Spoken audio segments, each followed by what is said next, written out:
Here's how you can stop sharing devices on the iPhone. Let me show you what you probably mean by that. Let's get started. And if this is your first time here on this channel, most definitely subscribe so that way you're not gonna miss anything important. So of course, if you have like multiple devices, like a few iPhones or an iPad, all sign in with the same Apple account, it will likely share some information in between the devices. And the way to stop that is to disable the iCloud features.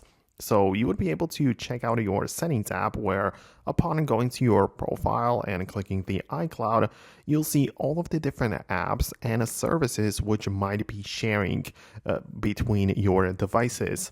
So you can click on see all and literally just scroll through all of those which you want to disable. Now, if you ask me personally, I keep most of the features turned on simply because like those don't take up a lot of storage. Like by default, we have 5 gigabytes of storage for free. And even if you upgrade, you probably don't want to clutter up the storage by some random things. So me personally, I don't have the photos synced because I would feel that it takes up a lot of storage and I just don't like that.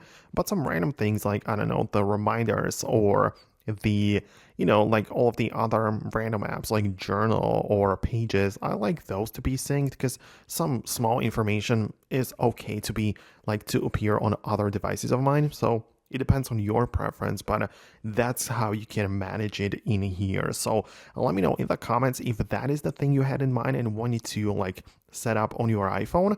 Hit the thumbs up if it worked and subscribe for the upcoming explanations and quick tutorials like this one. So thanks a lot and I'll see you later.